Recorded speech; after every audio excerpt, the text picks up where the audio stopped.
Okay, and we're live, man.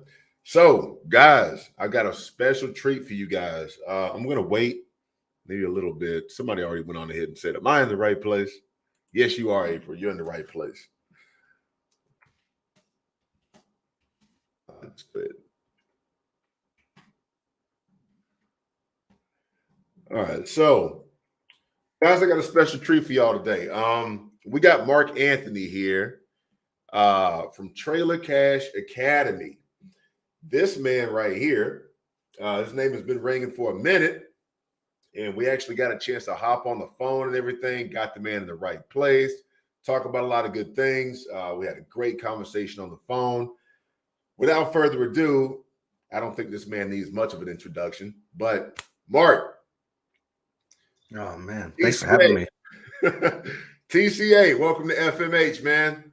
You have the floor, man. Introduce yourself, man. Welcome. Oh man, thank you guys. Thanks for having me. I'm Mark Anthony. Locally, I'm in Phoenix. I'm originally from Boston, Massachusetts area. Moved to AZ around 24, the end of 2014, just when I finished college. Went to college for interior design, construction management, architecture. Nothing really down that path in terms of opportunity. Read Rich Dad Poor Dad. At the time, I was doing like network marketing, some affiliate marketing, internet, everything on the internet that could get sold or hustled. I was trying it. Let's God, just say network that much. marketing. Okay, okay. I was doing it all, man. I was just trying to find a way. Yeah, And yeah, yeah. I get you, man. I came across Rich Dad Poor Dad, and it was like, man, I could get the be your own boss like side that I was trying to figure out, Yeah, plus the architecture side that I wanted and had to kind of step away from because there was no internships, there was no jobs available. It was just, you got your degree and good luck. yeah. So it kind of brought both those worlds together, and it was like, man, this is where I'm supposed to be. This was made just for me. Yeah. And so I went to Arizona. The Robert Kiyosaki was out here from Rich Dad Poor Dad. Cody Sperber from Clever Investor was out here. Dean Graziosi, he's a top selling book. He's Tony Robbins is like one of his best friends. He's always one of his keynote speakers. All those guys, all those gurus right here. So I'm like, Yeah. Arizona, here I come. I'm on my Yeah. way. Drove my car out here, totaled my car in Tulsa on the way here. And luckily somebody at the tow yard bought my plane ticket to Phoenix and flew me to Phoenix. And I got here and was living on the streets for 6 months trying to wholesale, and got a wholesale down. It was a house that was somebody had rented out, and it turned into a puppy mill. The renter was boarding dogs and cats out of it, and me and my friend pretended to be a hazmat company off of Craigslist and cleaned it up, and we wholesaled it for $14K. And then that was it, man. I was like, oh man, this is it. It's my thing. And You was on. You was on. I was on. And Yeah. then it never came another wholesale. It was just so competitive. And eventually, one of my ex-girlfriends was like, hey, let's go to a real estate meetup and just network. And I was like, all right. It's like Tuesday night. Like, hey, what else are we going to do? Yeah. And there was this lady there talking about how she made $60K a month. And it was her 18th month in real estate. And I was just like, yo, I mean, not to judge anybody by, a book by its cover or nothing, but like, that seems a little funny to me. Those numbers, you know what I mean? I was a 10, I was let me move to the first row, pull out my Yeah. notebook. Yeah. And she was talking about how she was seller finance at mobile homes. She was finding them off of Craigslist and offer up. And I'm like, what? I pull up an offer up right there. And I'm looking like, is this for real? You can rent these things out or finance them for $600 a month and they only cost $1,000. It's saying this lady's capping. So Show enough. yeah, man. So I booked an appointment with a house that I found for the next day. Went to go see the house.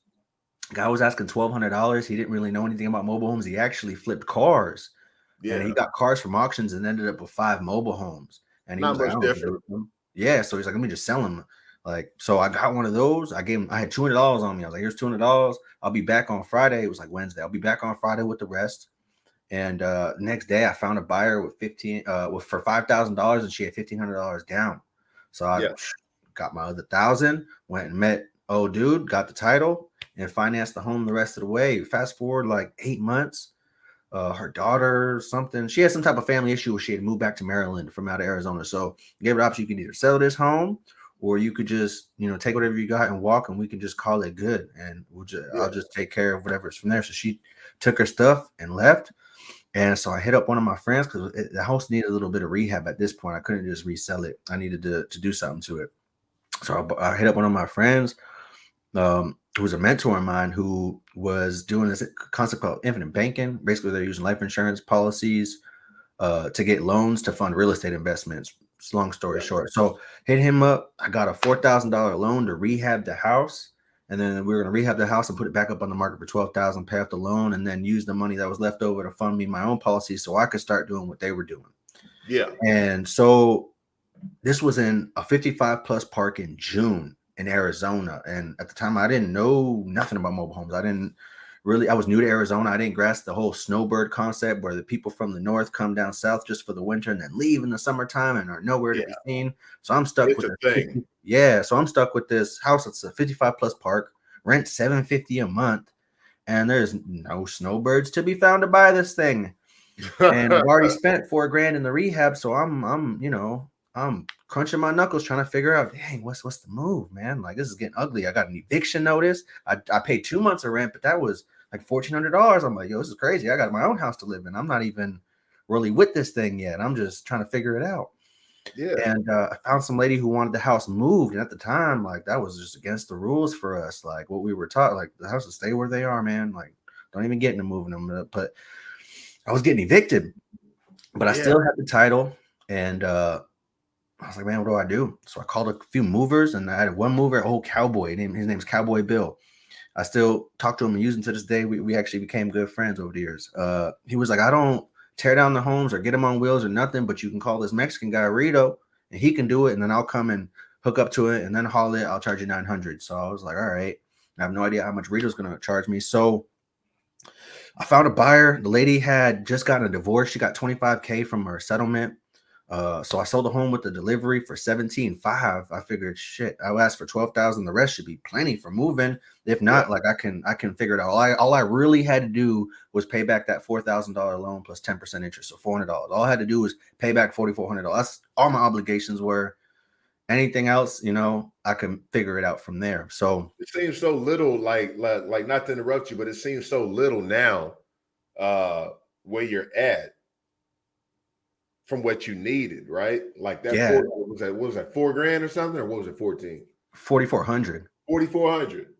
Something so small, but when you broke, boy, god dang it, it's everything in the world, ain't it? Yeah, I mean, there was no income, there was nowhere for that money to come from. So it was like, man, I have to make this happen. I can't let this house just get evicted and lose us, and then it's gonna be all bad. You know what I mean? It's just gonna be all bad.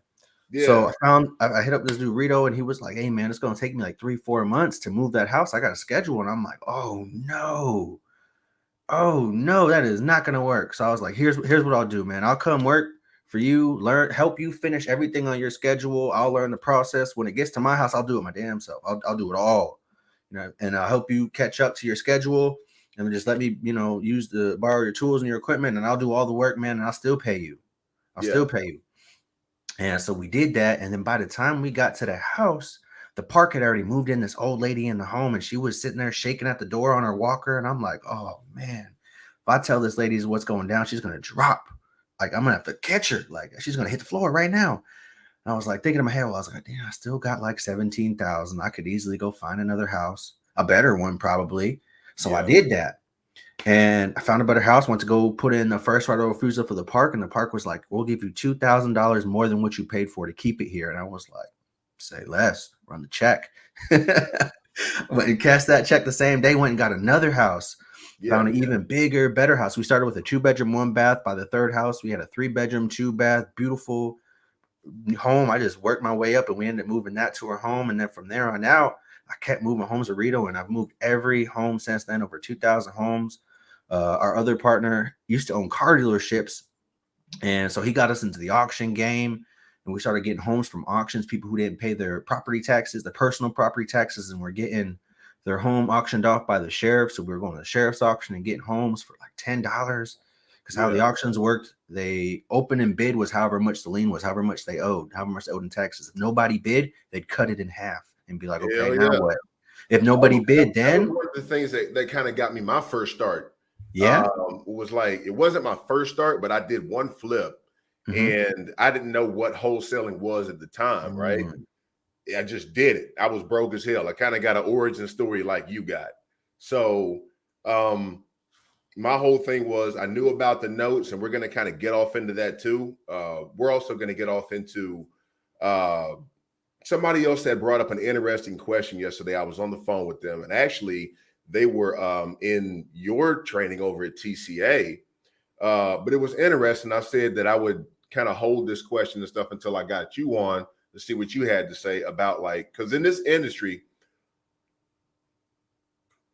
let's say in real estate, they use like title companies and everything like that, right? So people want to know about like how to secure that deal, outside of just the trust factor that you have to build up with people.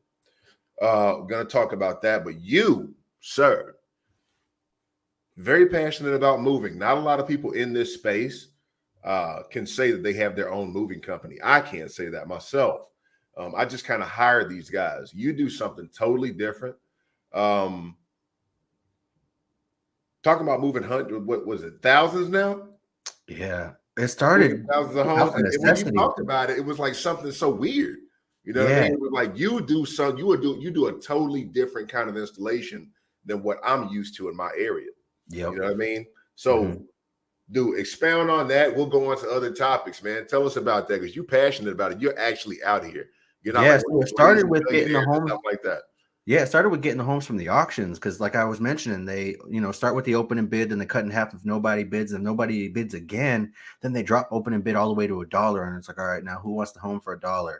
And nobody knew about these auctions. It was me and the two homies that I would go with, and so we would leave the auction with 10 homes and only bring $10. And the parks were furious, man. They were getting salty, and it came to the point where no matter who we brought to apply at the park, they would deny them because we wouldn't pay lot rent. Because since we got the home from a sheriff's auction, we're a lien holder. We have no lease agreement with this park or no agreement with the sheriff that says that we owe a lease or have to pay any type of lease agreement. We're just a lien holder. We bought this home from the sheriff. We have a sheriff's title or a sheriff's deed. Yeah. We have no obligation to pay lot rent. So we didn't. And we didn't care. And the parks didn't like it. So they weren't approving people to move in, even though they'd have 800 credit scores, fully qualified. You know what I mean? They'd probably be the best qualified person in the whole park. Yeah, which is your goal. That's your goal. Right. And so they just kept saying no and no and no. And we're like, you know what? For fine. You know what I mean? We finally ended up finding buyers who wanted homes moved to their land. I'm in Arizona. There's a big population of people who just moved here from Mexico. There's a big population of people who are family members of cartel, and they send their families here to Arizona to be safe, to get away from the cartel, to not have to join the cartel to survive, stuff like that. So they send their families here. Yeah. And they set them up. They buy land, they buy homes, they buy trailers. They can buy everything cash. They can't necessarily go file an application permit at a mobile home park or at an apartment complex or go buy a house through a realtor because they don't know the paperwork, but they got the greenbacks, they got the cash. Mm-hmm. So they can buy land outside the city, out in the desert, and they can buy a mobile home cash. Obviously, we all know people can buy mobile homes cash and then pay the mover to install, and that's what they would do. Yeah. And so it came to a point where, like, for a whole year, that's the only people we were coming across. And when we brought them the homes, once the homes got there, they would be like, hey, double up, pull out $100,000 out of their pocket and be like, now I need one for my sister or for my brother. And I need more. And it's like, what? Where are people getting these money from? And that's how we found out. But just take it. Yeah. It was like, dang, landscapers and painters are making money like this. But that's how we got it going. So then we started like, hey, let's just get the land ourselves. We're going to these auctions. They sell land at the auctions. Let's do that.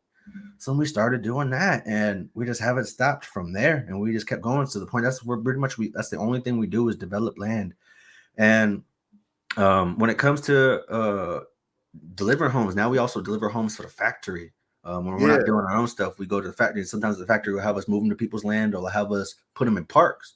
Yeah. And one of the things that we'll do when we put them in parks to get more values, we'll put the homes in the ground. We'll dig a big hole in the ground and back the home up into the hole so it drops down and it's level with the ground. So you don't have to use stairs to get in the home. You can just roll your wheelchair right through it.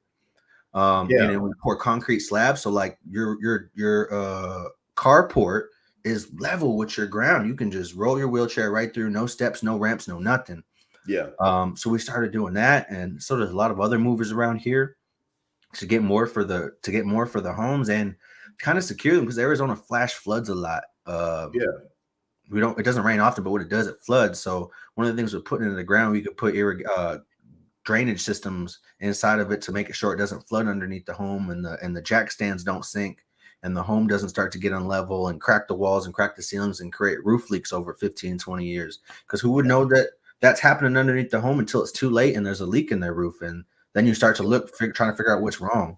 Yeah. So we started doing all that, and that's what we've been doing, and then we've been doing it nonstop, just developing land.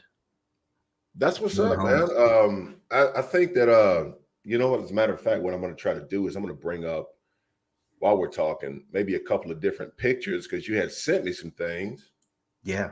Talking about it. You do your installation quite a bit differently. I don't think a lot of people understand this, right? That the mobile home space as it is right now, very decentralized. Things are kind of underground right now. Another thing is the fact in the matter that I get this question all the time, and I'm sure you do too. You know, how much is it going to cost to do X, Y, and Z? So with the installation that you had showed me, this is where the mobile home, like most of the time, and we're talking about mobile home, you usually have a set of steps to go up to it, right? You got your skirting and stuff around the outside. With the installation that you do, there is no room for skirting because you're on a concrete base, right? I thought that was really cool that you had sent me. I was like, wow, never seen something like this. And we even do garages inside the park. Yeah, you go all out. And a lot of things too that you also include are some things that people don't think to ask questions about. They're like, okay, what's an installation? I got that question yesterday. And I'm like, well, an installation is, let's say if I make a sandwich, okay, if I get 2 pieces of bread, a couple pieces of bacon or something, and I throw them on bread, it's still a sandwich, right? So installation is like, okay, somebody can move the home for you. They can hook it up to the septic and all that stuff, get it bricked in if you want to, but that's not a part of the same package. So it varies in degrees. So when it comes down to like the base price and everything, I'm used to like a very low price, but with that, you're giving out something deluxe. And tell us about how much like what you do costs, especially in your area. It could cost up to $60,000 for an install with garage, in the ground, carports, everything all the way done out. It can cost up to 60 grand. Yeah, and it's necessary out your way. Pretty much.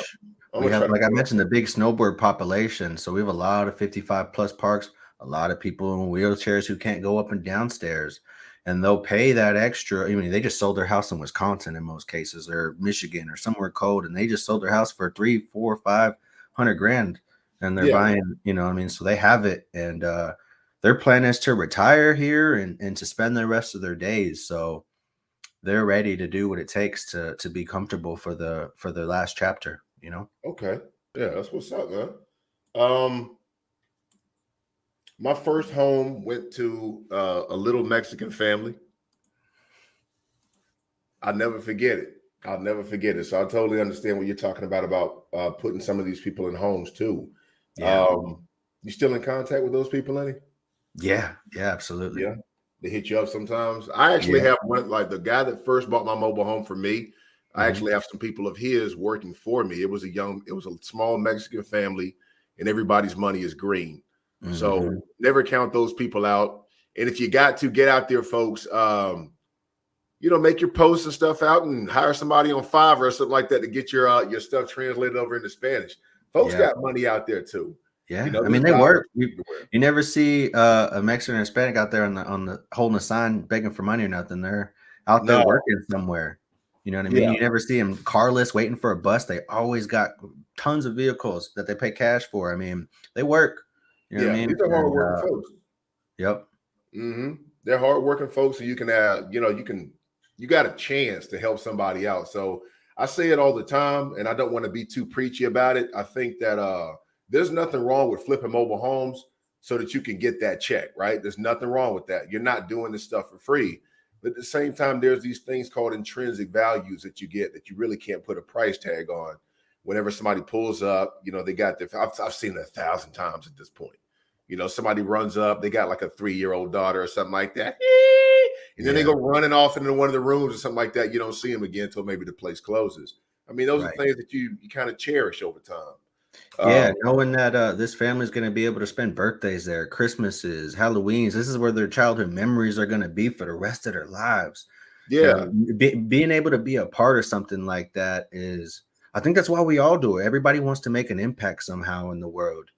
And a lot of us get into this real estate thing because we want, a lot of us, I know I've heard it so many times, a lot of people want to help homeless. They just want to make an impact in the world. And this is another way to be able to put a stamp in the game.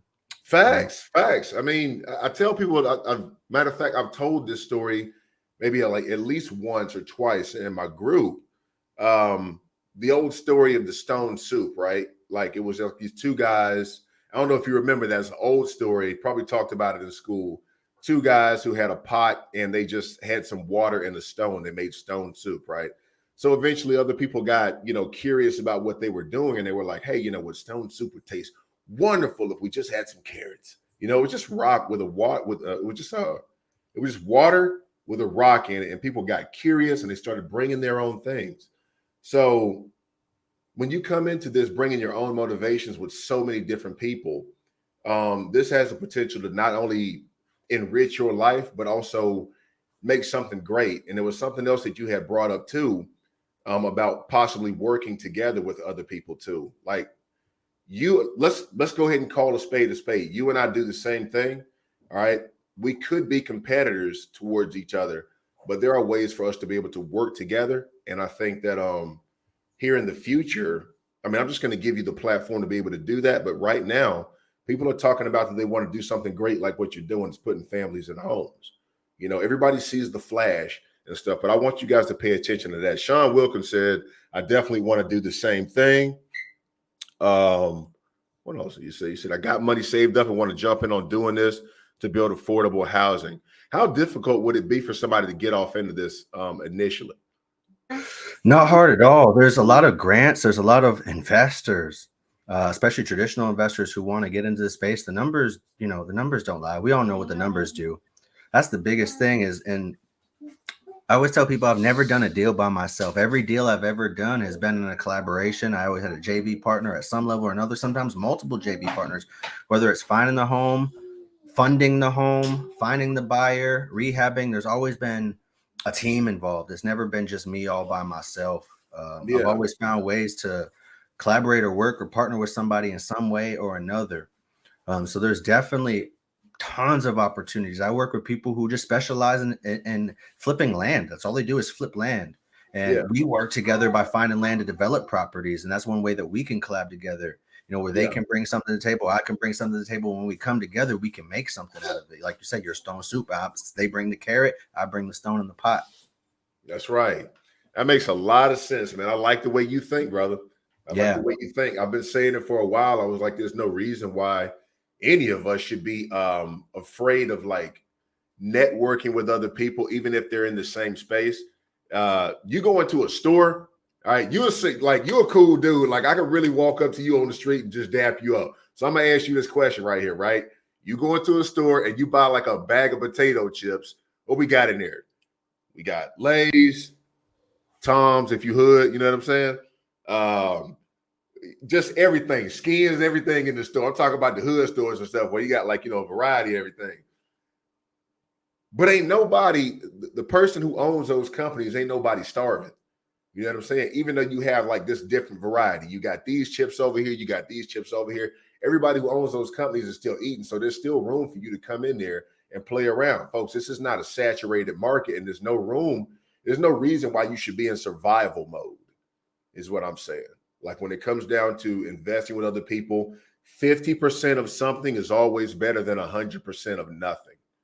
So you can. And that's one thing we try to do here in Phoenix when we started to branch out and grow and have more students. The city's so big, there was no way for any one of us to be in an appointment in Chandler and then drive 50 miles to make an appointment in 25 minutes. There was just no way. The only way to do it was us all to work together. It was better if we all teamed up and we tackled every deal in the whole city. What's up, baby? We tackled every deal in the whole city. This is Harmony. How you doing, Harmony? and then competing. It was easier if we all got to eat off of everything instead of trying to compete against each other. It didn't make sense that way because how can each one of us be in different corners of the city at the same time? It was easier for us all to come together, work together, and even just leveraging each other's location as a way to partner together. Like, oh, you're on the west side of the city, I'm on the east side of the city. There's a way that we can just leverage that as a resource. Yeah, that's what's up. I'm running into some of the same problems and stuff. I have just a large concentration of people in like certain types of states. You know what I mean? Not types of states, but like, places like North Carolina, is booming. I already know about that. Just certain states really have a lot of drive about that. And I'm trying to get them to where they can collaborate with one another because, you have like different parts. So I'm interested in hearing more about that.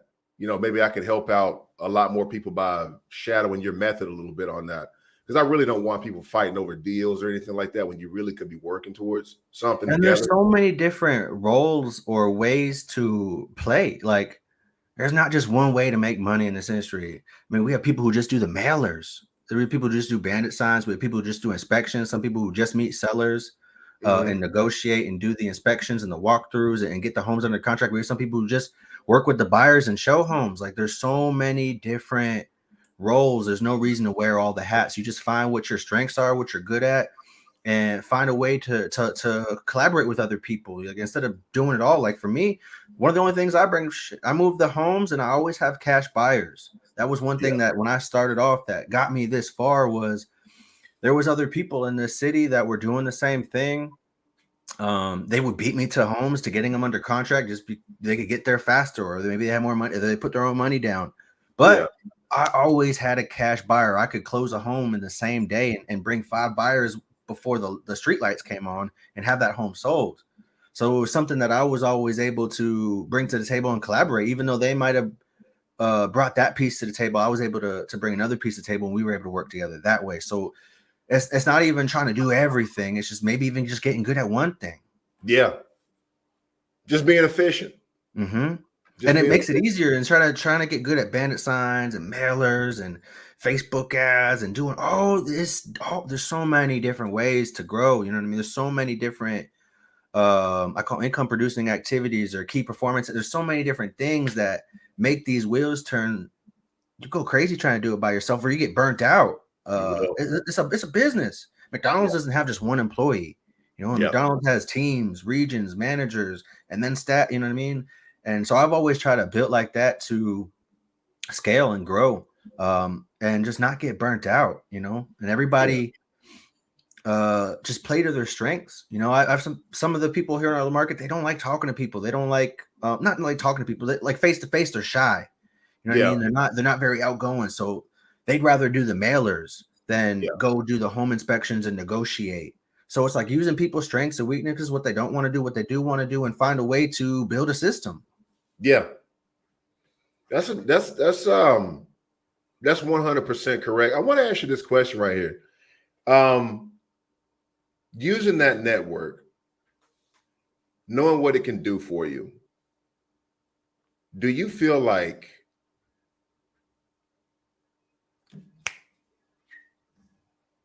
the Lonnie Scruggs way of doing things, which a lot of this stuff is built on that old paradigm, do you think that it's more so relevant now, or there is another way to make that system more efficient? You talk about scale.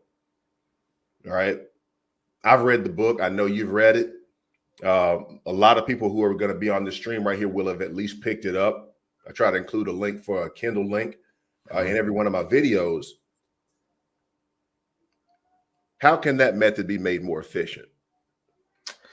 Many ways. One way, that way is now outlawed with the Dodd-Frank Act and the Consumer Protection and Safety Act of 2011 and 2014, which basically says that you have to be a licensed mortgage loan originator to practice selling homes with payments and interest. And it's really just to protect that. Yeah, you got to be licensed. Yeah. And it's really just to protect the consumers from unlicensed practitioners who each state has its own rules and regulations on how much interest can be charged on vehicles, on homes, on mortgages. They all have different regulations. And if you don't even know that, then that's an unlawful practice. And people charging interest and maybe not charging amortized interest or different types of interest. And people pay, almost 300% in interest just because the way the payment schedule works out, just because they charge the interest the wrong way or they calculate the amortization schedule the wrong way because they're not licensed. They're they just are trying to do it the Lonnie Scruggs way, and which worked for a long time. I actually did that for my first 83 homes. That's what we were doing with the policies. We were using the life insurance policies to take out payments to buy homes. And then when people put their down payment on the home, that would pay back the policy loan. And then as they made their monthly payments, that would pay the policy's premium payment every month to keep the policy active. And that's how we were funding these policies to build this infinite banking system, to build a bank. If you guys want to learn more about that, it's a book called Becoming Your Own Banker by Nelson Nash. Essentially, just that's really all it is. And we were using that, and but we were not licensed. You get that on Amazon? Yeah, you can get it everywhere. So there was a point where I went to the bank to get a business loan. I wanted to start buying parks at this point. I was doing over 100 grand a month in notes, 113 grand a month in notes. And I was like, man, now it's time. Like, we got momentum. I've got 12 months of consistency at these numbers. Now I want to go buy a park. You know what I'm saying? I got all these assets. And I'm thinking, I got all these assets to show the bank. I got all these notes, right? So I go to the bank and I'm like, yo, here's what I got. Lay it all out. And they're like, oh, these look great. All the numbers look good. You look like we can make this work. Where's the license number? Finance. And they're like, where's the license number on these? And I'm like, oh, I'm not a licensed mobile manufactured dealer because these are all owned by different trusts. So in Arizona, you're only allowed 7 titles per entity before you need a license. So I was doing a new entity, a new trust for every home. And essentially what I was doing was when the person gave me the down payment, I'd transfer a title into their name. And then I would put a personal property lien on the home, not a mortgage lien, a little different. Since it's personal property, you get to kind of walk that fine line. It's almost like a cheat code. But I would put a personal property promissory note lien, and they would just pay that off, and then I would get paid as a lien holder and not as a mortgage lender. So I was trying to like work around it. But they're like, where's your dealer's license? And I was like, I don't have, where's your license number? And I assumed they meant the dealer's license. And I was like, well, these are all in different trusts and different entities. So, I don't necessarily have to have a dealer's license because I don't have any entities that have 7 titles or more. Yeah. So like that was like my workaround for the dealer's license for a long time. But they were like, no, you're a mortgage loan originator license. And I'm like, my what? And they're like, yeah, you need to be licensed to sell mortgages. And I was like, you mean like a mortgage broker? And they're like, no, a person who originates the note, the person who writes the note. And I was like, whoa. So they froze my account. And like I said, I was doing 113 a month direct deposit. All that froze until I could come back with documents that proved that these were licensed notes. And how I mentioned, a lot of these families were cartel families, so they were using liaisons. It wasn't even me talking to the family member. It was somebody who was setting it up for them, like a translator, essentially. Yeah. So then I had to try to find all these people, redo these notes, and like reconnect with the translator, and it was a mess. Came to a point where I had went to this real estate meetup that was specifically for people who bought notes, note buyers. They, buy notes, earn interest, whatever the case. And so I went there and networked and I was able to sell some of my notes, and I basically used that cash to buy other notes that were licensed to replace the ones that were mine, and then the rest of them I was able to fix. But it took about 10 months to get everything back to the bank and have them open up my account. I had an IRS lien. The IRS took all that money every month, 113 grand for 10 months in a row. The IRS took. Dang, boy. I'd have been hurt. I'd have been hot. I'd have been hot.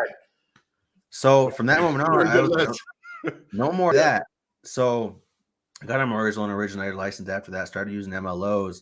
But that's when we started moving the homes to land, and we're like, all right, that was the moment that we're like, hey, let's start doing this land thing and start buying the land. We're moving homes to these people land, and we were seller financing the home after it got to the land, but we didn't have the land.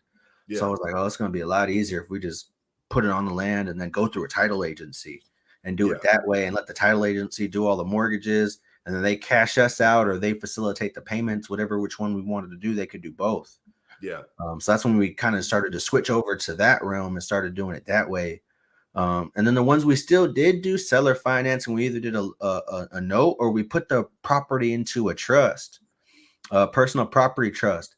And then what we would do, instead of doing a bill of sale and selling the home, we would resign from the trust and nominate the buyer as the new trustee. This way, the ownership of the title never changed. So like the title never transferred. So no sale is commenced if the title, how is it a sale if the title is still in the same ownership of the trust? It never changed ownership. Right.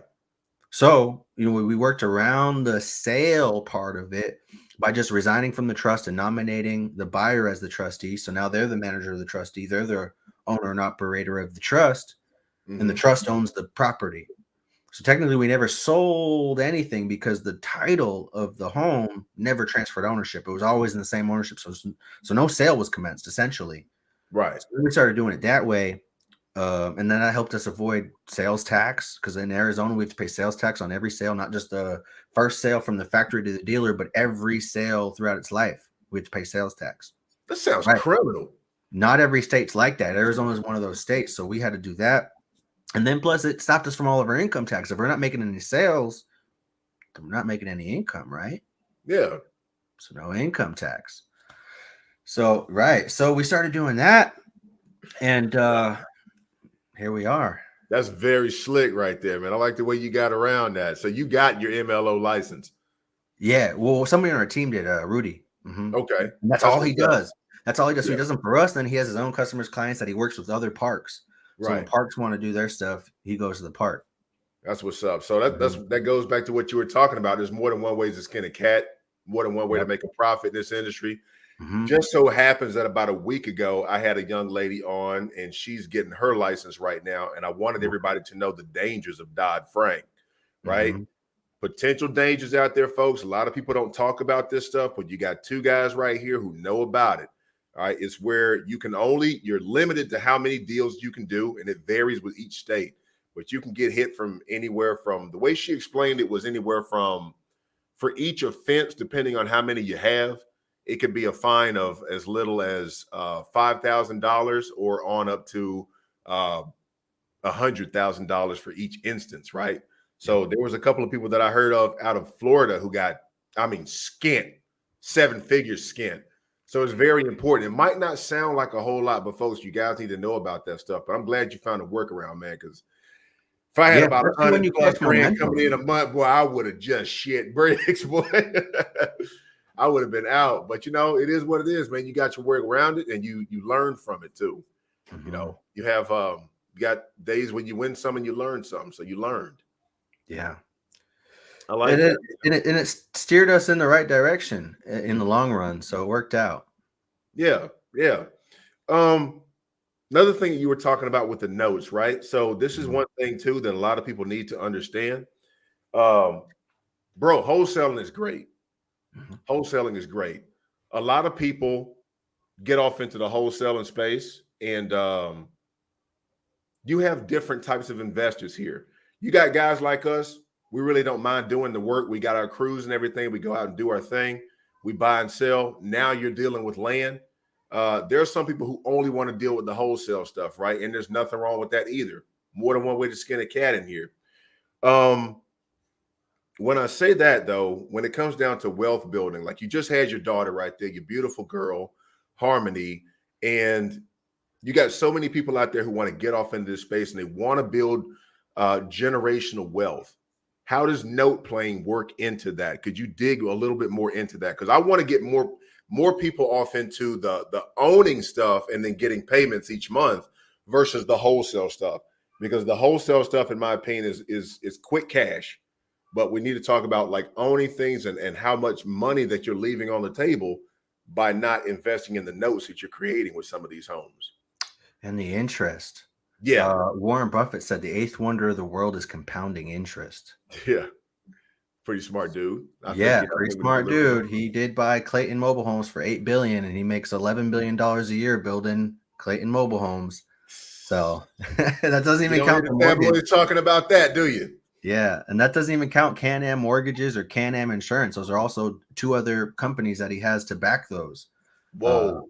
So $50 billion operation with just the manufactured home industry. Yeah. And a lot of it is the mortgages and him creating these notes and earning the interest, the compounding interest. It's the eighth wonder of the world.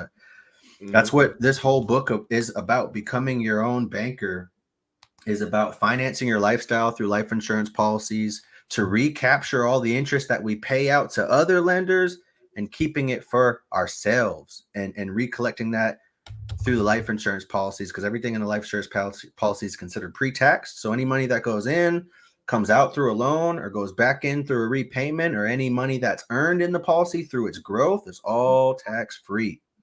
Yeah. So all of that is just recapturing the interest that we would have paid to somebody else, but now paying it back to ourselves through a life insurance policy. So the biggest thing about notes is the interest. You got the cash on cash returns, but then the interest on top, that's where it really cherries out, because with notes, there's a few different ways you can go about it.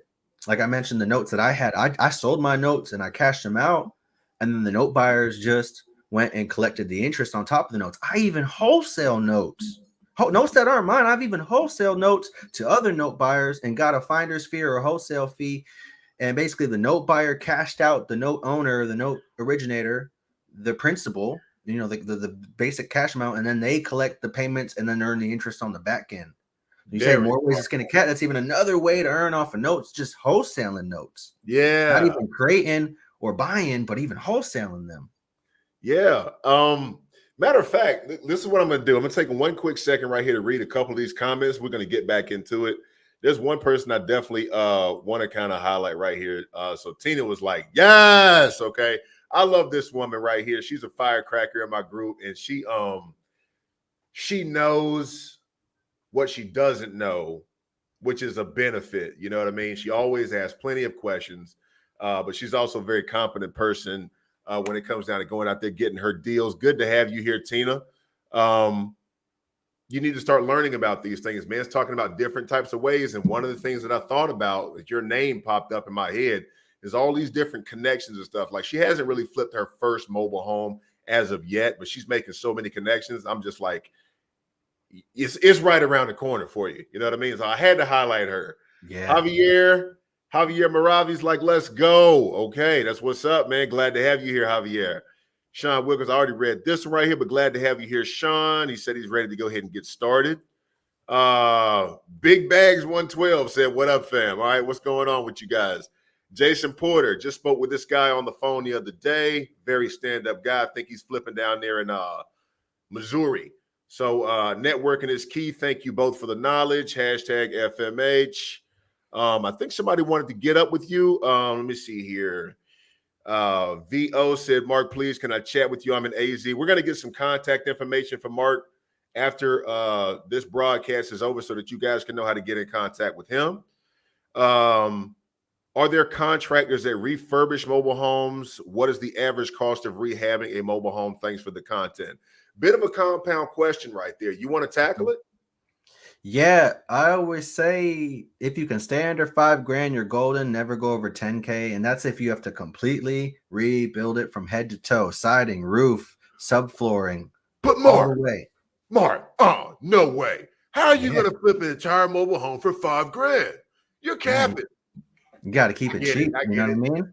Yeah. You got to, I always say, don't overspend. These homes don't have to be Hilton resorts, 5-star resorts. They just got to be clean and comfy and safe. That's it. These people aren't expecting, or they're let's keep it real. They're buying trailers, G. Yeah. Like they're not buying a mansion. They're not expecting marble countertops. Yeah. Like, as long as it's clean and it's comfy and it's safe for their family, that's all that matters. Whether it's just cheap carpet that's brand new, clean, some fresh paint. You know what I mean? There's no cockroaches or like rat holes. They're good. They're not trying to buy a mansion. They're buying a trailer. Let's keep it real. Yeah, exactly. I've seen a few videos on like Facebook where somebody would like flip an entire mobile home, but you got to understand what they're doing. Like that's like home improvement stuff. Those aren't investors. Okay. Yeah. I go and get the cheapest, best looking stuff that I can find. I have never dealt with marble countertops or anything. There's a few people who just get completely in over their heads when it comes down to, I'm like you just said, man, they buying a mobile home. Okay. Like, those to me, I think are traditional house flippers, and they're thinking, oh, it's just going to raise the appraisal value, and I can write off all the land improvements. It's not the same. No, It's it's not not the the same. same. Not the Mhm. same at all. And then so guys, save your money when it comes down to that. I've got videos out there of me flipping a mobile home, and like people are just always crazy about what I tell them about how much I spend. And it's like, you can make something look great for less if you know what you're doing and where to look at. I don't Another mean to be thing, cheap, but like do the bare minimum. That sounds terrible, but it's like don't overdo it. Like it's an solid investment. floors, fresh paint. That Mhm. stuff doesn't cost a whole lot of money. Repair some holes and stuff in the wall. You know, That's it. it's As easy long as peasy. it's They're not safe and expensive clean. stainless steel appliances either. No, no. Would I not go to ask. Restore from Habitat for Humanity where they Say get it stuff again. donated. Make you feel good. Yeah. I preach that all the time. I Hmm. preach that all the time. They have some great deals. I buy toilets over there for like $15 a pop. You know, Can't beat it. no, no. Yeah. That's Yeah. it. Man, I'm telling you, you can't beat Don't them go folks, crazy man. with this stuff. That's why I was just don't go crazy. Just save as much money as you can for the next one. Think of Yeah. that. Think of the next deal. This deal's already in the Mhm. bag. Just think of the next one, how much you can save to put into the next one. Heck yeah, man. Have your exit strategy. Also put your stuff. Do you use any kind of software to kind of help your flips along so that you don't get kind of confused during the process? Yeah. We have a whole office team that handles just that. They have like HubSpot CRM and Okay. this other rehab software that helps with both rehabs and like payments and like credit checks, background checks.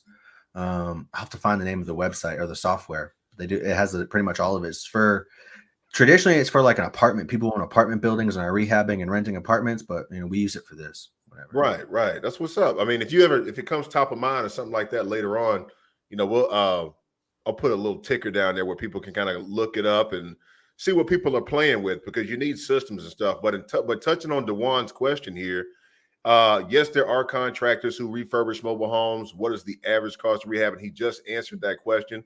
Like you said, keep your costs and everything low. It's going to be a bit different also depending on where you live at because um couple years ago, I could have bought like a sheet of OSB for around about $15. Then when gas prices and everything shot up, OSB started costing me about $40 a piece. And I even got word of some guys who were paying like $70 a piece just right across the other side of the state. So it's a Whoa. question that needs, contractors that you're over in Lowe's or Home Depot and you see these guys in there and you start, you strike up a conversation with them and it's like, how's it going, bud? And you get to talking and everything. And it's like, man, I come up here to get my supplies because down where I'm at, like Tallahassee or something, is $70 a sheet. And I'm like, well, more power to you. So it's kind of a bit of a tricky question to answer, but it really does depend on where you live at. But look in places like Habitat for Humanity. If they have locations all over the country, check out flooring outlets, places like that, who might even have like just on the top of my mind, remnant pieces and stuff that they might have enough to do a mobile home, especially if you're just starting out and you don't have a big budget.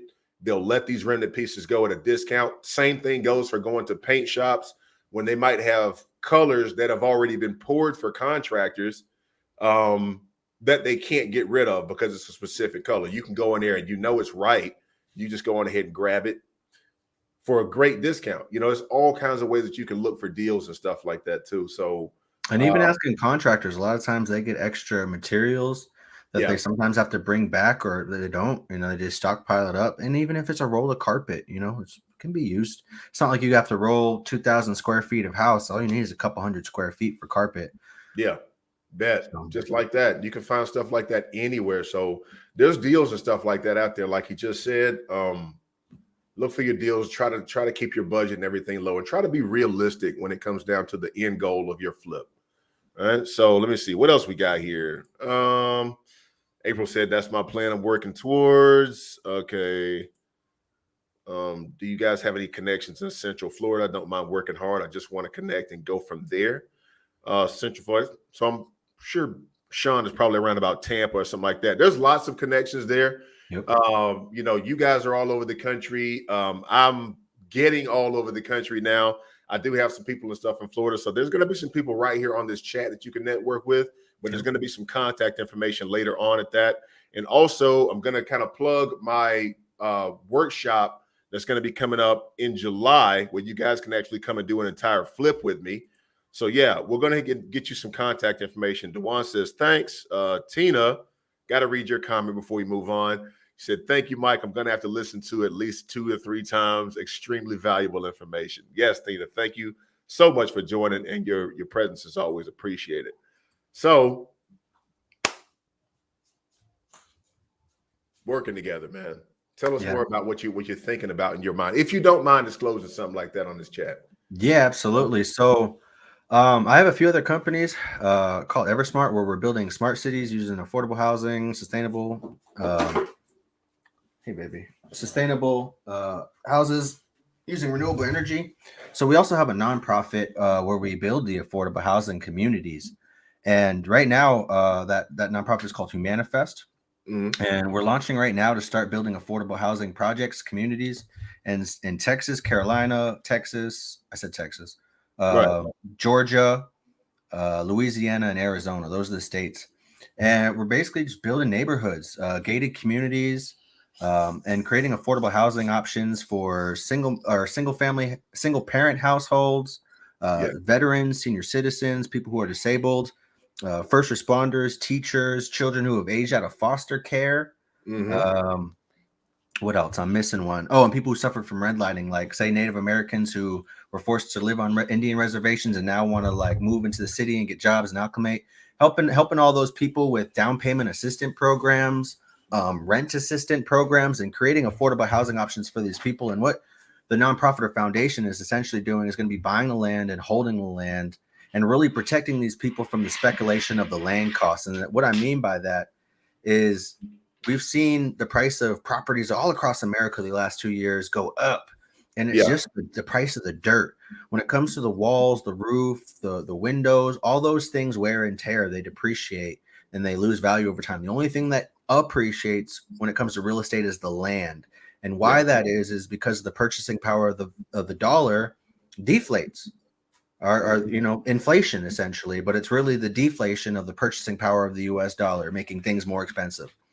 So the land price is going up. So what our main goal is to protect people from these land costs, to give them opportunities to get into these affordable housing options through all these different states. So we're rebuilding neighborhoods or communities, 500 to 300 homes at a time, gated communities with pools, baseball fields, basketball courts, rec rooms, laundry rooms, just all the amenities, almost like a mobile home park, but a community where they actually have their own yard fenced in. They can have their dog run around, put a trampoline back there. A little bit bigger than a mobile home park, but they own the home. But like a mobile home park, but it's not managed by a company or a corporation. It's like managed a community or something. Yeah, it's managed by a nonprofit foundation. And part of the governing board is the people who work for the nonprofit, the employees and stuff, but as well as the residents and the surrounding community, because the nonprofit can also create community gardens or farmers markets. It can create little stores, barbershops. If somebody in the community wants to open up their own bar, we're going to create opportunities for them that way too. So the surrounding public that are outside the community who participate with the community, whether they cooperate in the farmers market or the community garden, everybody can essentially have a say and govern how they think or how they vote that the best direction for the community land trust or the foundation should go. So they really have a say and a voice in steering the way these communities go forward.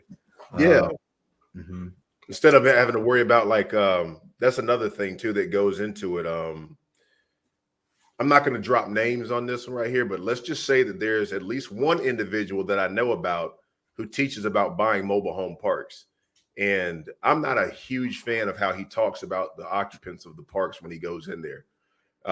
He brings in these he brings in like these 7-figure men and women on a tour bus, and he just advises them to go on ahead and immediately jack the price up like $200 a month, another $200 a month on top of it, right? There's actual YouTube video of him doing that.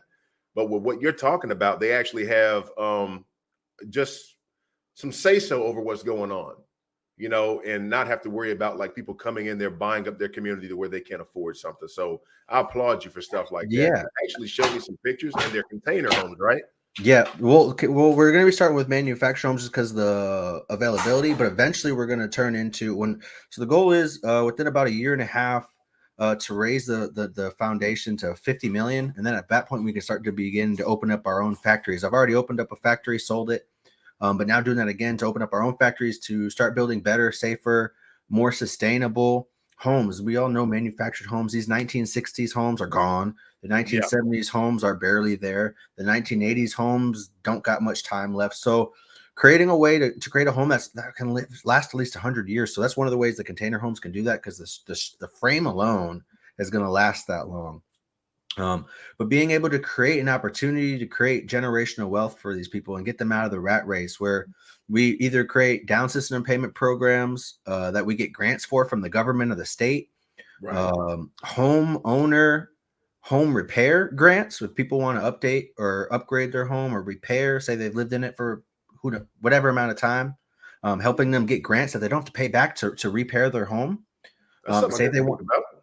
yeah, say they want to pass their home down to their kids, but before they do, they want to remodel and upgrade it. You know, Hell these yeah, man. technically are 99-year leases. Typically, when these people buy these homes, they own the home, but the lease with the land is a locked in 99-year lease, really just for longevity for their kids. You know, the home gets paid off and really just get them out of this rat race of renting. And if there is a home that they want to rent, we have grants that are rent assistant programs. So instead of waiting till they're about to get evicted and they go to court and then start applying for their rent assistance to back pay rent and pay forward 6 months rent, we're going to build it already into their rent and lower the rent, almost like Section 8. Yeah. But for these families that qualify, so really just creating opportunities. And then when it gets into the factory, when we get towards the factories, just building homes that are safer, that last longer, and that are more cheaper, affordable, and more sustainable in terms of energy usage. And you know how long does it take to cool, creating passive housing, which uses natural sunlight to help heat the home in the winter, and using the wind direction and window placement for Yeah. air flow in the summer, just to create smarter homes essentially. And just going that route, like we've mentioned Clayton and Warren Buffett doing 10 billion a year. There's these factories, Clayton, Cavco, where they're 15, 24 months behind in orders. Yeah. And So there needs to be another player in the game to be able to provide these affordable housing. There's a huge demand across the nation. And my goal is to take Humanifest and step into that role and fulfill that need Become for the these hero you were families. meant to be. Yeah. That's what's up, man. Talking about that, and especially seeing you sitting there with your daughter, man. I'll say this right here. This is so awesome to be on this call with you right now because, you know, I'm going to touch on this. This has nothing to do with mobile home investing, but to see a couple melanated brothers sitting over here having a conversation about building wealth, our community is definitely needed. There seems to be a big thing. Well, it's not mainstream just of yet, but as of right now, there's a lot of people who are getting a chance to get into it. Lots of Black and brown people who never had a chance to. They didn't grow up with a trust fund. You know, their parents really didn't come up having too many things. So I would say that the time is now more important than ever. It's really important for you guys to understand that whatever you do, if you want to fix and flip, if you want to do wholesale or something like that, it's really extremely important for you to start building generational wealth for yourself, getting these mobile homes, putting them up under. Now, me personally, if you want to deal with rent, you can. That's to the best of my knowledge, unless you got that thing up under like insurance or something like that, you can't really create a note off of rent itself because it's not too much of a long-term obligation. But when you're owner financing things out and you're owning something here that you can pass on to your kids and your family and that you can leverage to get you to an area that you never thought possible. Like the time is right now for that. And so that's why I'm so excited about you being on this, because I can't stress this stuff enough.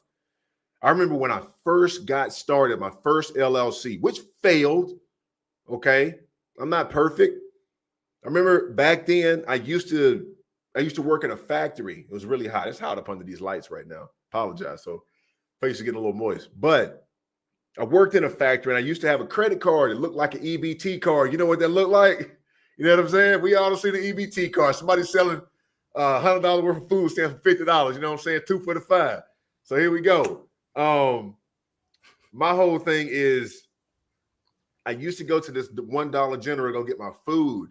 I worked from 3 p.m. to 1 a.m. in the morning. And so I went in there in a Dollar General. I got about $9 worth of stuff for my lunch that night. So I brought it up to the register. And this is where I'm headed right here with this whole generational wealth versus the generational curse type of thing. I get my stuff and I head towards the counter. She rings it up and it comes down about to $8 and some change, right? When it should have around been, with tax and everything included, I should have paid about 10. And I said, how did that come out to be like that? She says, didn't you pay with an EBT card? And I was like, I don't get an EBT card, you know, not knocking anybody who gets one, but I don't apply for it. So she was like, oh, well, I wish I got an EBT card. And I said, baby, why would you wish for poverty? That's not something that's flattering for our people. You know what I mean? Like, you have a job. And I said, look, why don't you do this right here? And it's something so small. And I want everybody to understand what I'm about to say. And you could back me up on this. In my state, it costs $200. And this was around about the time of like where everybody was getting their income tax checks. You know, those income tax check balls and stuff they get out there. They got their rims on their cars and everything. It was income tax season. And I can tell that I'm talking to a mother over here. You don't got to back a bigger check than me. Okay. I said, why don't you take that money? In the state of Alabama, it costs $200 to start an LLC. Okay. Many things that you already enjoy in life can now be tax deductible. Okay. It allows you to do things that you would not otherwise be able to do on your own as a sole proprietorship or something like that. I told her that 9 years ago, and she still works at that Dollar General. I go in there. I never try to talk down to her. It's always, hello, how you doing? Have a great day. Thank you for the service. And it always is returned. But it pains me when I see so many people who suffer, and I have to just tell them, being successful is a struggle. Being poor is a struggle. You need to pick your struggle. And it's very important for especially people who did not grow up privileged, whose parents probably did not have much, who probably worked their fingers to the bone every day. Now is the time for that. So pay attention to what we have to say right here and get off into these groups. Start networking with people. There are no big eyes and little U's to this thing. Couple more comments I want to cover here. Okay, so Sean says, thank you guys. I will look forward to attending. Tina says, what is OSB? Oh yeah, I have to apologize about that. I'll start talking about building stuff and realize that I'm talking to people who have no idea what the hell I'm talking about, right? You know, Mark, you know what OSB is, but OSB in a nutshell. All right, so you got different various types of lumber. Okay, plywood is more of a solid wood, kind of a mesh. You use it for floors, right? You always want to use plywood for your floors. Very stable. OSB looks, it's about the same size, it's coming to the same measurements, 4x8, but it's more of a particle board kind of setup where it's like big chips and everything pressed together with glue. OSB is typically used for the roof of the house. You can even use it for the walls, but don't use it for the floor. It's weak. All right. Don't use it for support. So if you see that stuff, it kind of looks like something, just a bunch of chips of wood that have been glued together. Not to be confused with the stuff that they use for shelves and stuff on shelves and stuff on you know, just cabinets and everything. Because if you put that down there on the floor, you are going through it, you know. You know, I see it a lot of times in underneath people's sink where they try to fix the bottom of their sink. Yeah. And every time I see that there, it's rotted out from like water leaks. And they're like, oh, the first one rotted out from a water leak. Let me just put a piece of OSB board, and then that one falls apart 6 Yeah. times faster. Yeah. Yeah, it does. You can't do that. And you know what? A lot of times that stuff comes from the manufacturer. I know you know about this. It's like you go into like you've okay, so let's say for 1960, 70, 80, so on and so forth, right? Like the architecture changes Yeah. for these things. I've seen it to where like back in the 90s, the manufacturers would actually put carpet in the bathroom. Like, are you insane? All right, that is a recipe for disaster. You've already got Yeah. particle board floors in here. You Yeah. put carpet in a water room. Oh man, Yeah. you just walking in. You know what I mean? Quick Yeah. trip. You're going to the bottom of the house. You know what I mean? So I mean that just is what it is. Never put stuff like that down there on your floors. But I think things have gotten a lot better as far as like the manufacturing and everything like that. How's that working out for you working with the manufacturers though? In terms of the moving company, beautiful. They have lots where they're already built. They go and park them, Yeah. and then you just go and pick them up and drop them off and set them. It's so much easier than taking houses apart from parks and then dealing with parks and then trying to get it out of the park. A lot of Yeah. times, like these used houses, they were there before the park put in new brick walls or repaved these roads or planted trees or put in more homes. And when it came in, it wasn't as filled up or busy as it is when it's coming out. Yeah. And sometimes there's no way out, like because it was there before everything else got there. I've had times where the front hitch tongue of the home was 10 feet away from a brick wall. Like they brought it in backwards, but it was just the home was there before the brick wall was. And now there's no way to get it out unless we remove this brick wall or like get a crane or like how are we going to do it? Yeah. So like moving homes out of parks is always more challenging compared to the moving homes from the factory where they're beautiful on fresh brand new wheels, new axles. You just roll down the highway at 80 miles an hour and get to where you got to go. You can go. I get homes from Texas and bring them to Arizona when they're brand new. Yeah. So no, with no worries, not even like looking over my shoulder every 2 minutes, wondering if the house is still there. Yeah. Oh yeah. You know, have you had some horror stories yet? Oh man. You want to tell a horror story? Go ahead. I'm gonna let you have the floor. Yeah, so there was one. It was actually on Christmas Eve, G. And we were in northern Arizona, which is like near the Colorado Plateau in the Rocky Mountains, about 8,000 feet in elevation. Yeah. And it starts to snow. And I'm like, oh, Jesus. And this house is an old 1977 home. So it's only got 2 axles, 4 tires. And typically how these homes go, each tire can hold about 3,500 pounds. So one set of axles can hold about 7,000 pounds. So you can always kind of tell the weight of what a home's supposed to weigh by how many tires it has from the manufacturer. And they always put like an extra tire or so to hold the weight in case the tire blows and there's still enough strength and support under it. So that's a good word right there. That's good. That's good to know. Yeah, so you can always tell how heavy a house is by how many tires it has. And this house was remodeled. It had like a brick fireplace right in the middle of the home. They put drywall in the home and they redid the floors. So it's heavier than it was supposed to be. And we knew that, but it wasn't too bad. We took out the brick wall and the rest seemed okay. So here I head down the highway, 2-lane highway from Flagstaff to Phoenix, which is a windy road going down the mountain for about 200 miles. It's far. 2 lanes the whole way. And here I am with a 12-foot wide home, and I get about 50 miles or so, and I'm coming down the hill, and at this point it's starting to snow. So I'm racing the snow. It's like I got to get down to 5,000 feet so I can beat the snow, or otherwise I'm going to get snowed in and I won't be able to come back to this home for maybe months. Yeah. When it's going to snow a couple feet, and they're not going to like wherever I put this house. It's not like I can just put it in a Sears parking lot. Like wherever I put this house, it's going to have to be somewhere that's not going to get plowed because I can't just put this thing in like Walgreens parking lot. No. Yeah. So like if I do find a place to put this, it's there and I'm not getting it till the snow melts. Mm-hmm. So I'm thinking, geez, man, this is race against time. Like I feel like there's an avalanche behind me and I just got to go. And so I'm racing down the hill, like no brakes. I'm kind of tripping, but it's like, what am I going to do? And at the time my windshield wipers just broke and they didn't work. So here I am with a bungee cord pulling on the windshield wiper from out the window, going like this, pulling on the bungee cord.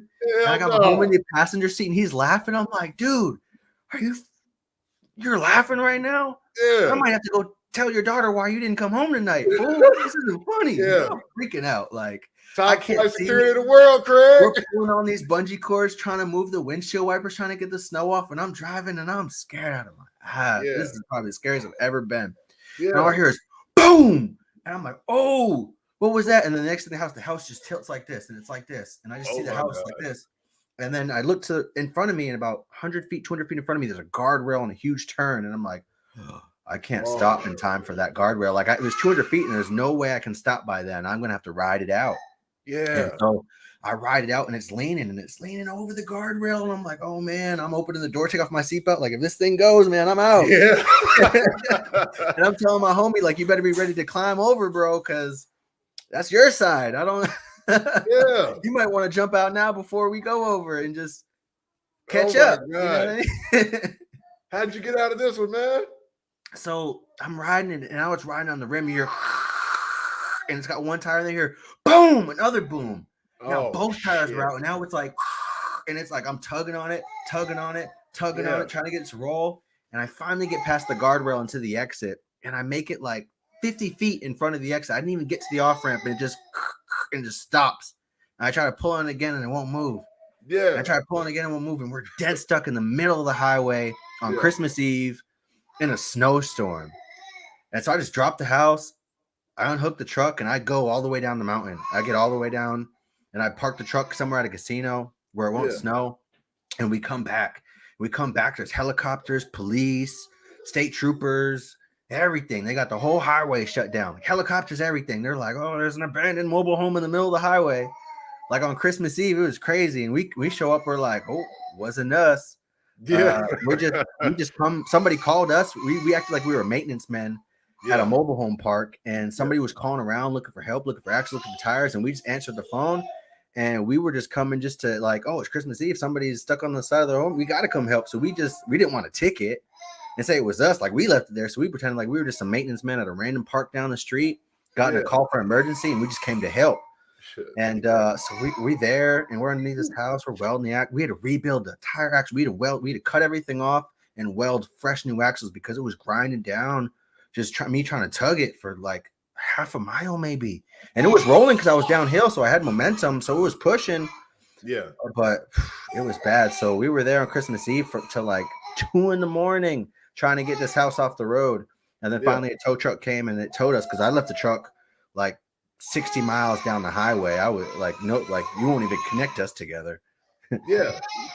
Okay, man. Good God. What's good you had went on ahead and did that. I hear your daughter in the background, so yeah, my bad. Yeah, it was crazy. Oh, it's fine. And so we were trying to get that going, man, and we had to weld on these new axles. It was wild.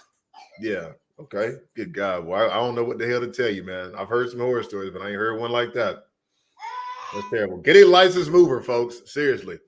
That's what's up, man. If you had to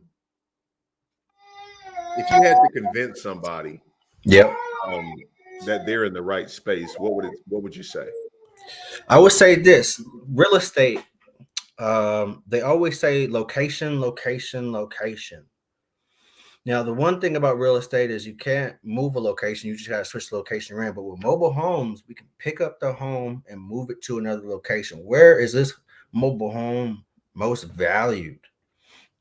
Where is it worth the most, right? So I always call, in real estate, they say ARV for after repair value, after somebody rehabs a home or fixes it. I created a new ARV for after relocation value. How much is this home worth after it's relocated to a new area? And where is it going to get the highest ARV? If I have 1,000 square foot home, or better yet, a 2,000 square foot home, right? A double wide, huge, right? Like 32 by 72, massive, 4 bedrooms. Yeah. Am I going to put this home, 2,000 square feet, somewhere where it's going to be worth $50 a square foot, $100 a square foot, or $200 a square foot? Right. I'm going to put it in the spot that's going to get $400,000 at $200 a square foot for 2,000 square feet. I'm going to try to go for the $500,000, where I'm going to put it in a place where I can almost get $500,000 for it. I'm not going to put it in a place where I'm only going to get $50,000 for it in a park. Right. I'm gonna put it in the place where it's valued the most. I'm gonna tell my daughter the same thing. Go to the people who value you the most. Don't hang around people who don't see the value in you. Go to the people who see the most value in you. That's Same right. thing with mobile homes. Yeah. I've seen in the past couple of weeks, well, I was on the phone. I got a call from this woman out in California. She stays in SoCal. And so we got on the website, dude, and it blew my mind. I saw mobile homes out in Malibu. I'm talking about like not even the big single wides, right? Not the 16 by 70 or whatever, the smaller ones and stuff. They were going for like, dude, like 1.3 mil. Some of them were going for 3.5, and just like you said, I like that term that you use, after relocation value. That is friggin' amazing, dude. And it's very important. It's the cheat code, because the one thing that we're all learning and building our skills on is finding really cheap mobile homes. Yeah, and getting the most that we can for them. Now, it's like when we mix that with putting them on land, this is like a bridge or a cheat code into real estate. Yeah. And all we gotta do is put it on a piece of land. And now we have this real estate that could be worth $200,000, $300,000, $400,000 with mobile homes that we found for under $20K. Yeah. And when you get them there, do you have the mobile home detitled or homesteaded? Various terms and stuff. You know what I mean? 100%. Yeah. 100%. When we talk about detitled or homesteaded, folks, just explain. Yeah, it's basically when you surrender the title at the DMV and you permanently combine it to the deed of the land. So essentially, there's two tax accounts, like property. Well, not every state does personal property taxes, but the ones that do, there's two tax accounts. There's a tax account for the vehicle, the trailer, and its VIN number, and there's a tax account for the land, for the real estate, and it's and the real property taxes, and the personal property taxes. So what detitling or demobilizing or affixing, whatever they call it, wherever you are, it's all the same. It's basically you're surrendering their title and you're permanently combining those two tax accounts together under one real property tax account. So it's real estate and it turns into real property. And so a lot of times when you see mobile homes that are on land, people hit you up and they're like, hey, I have a mobile home on a piece of land and I want it gone, but I don't have a title.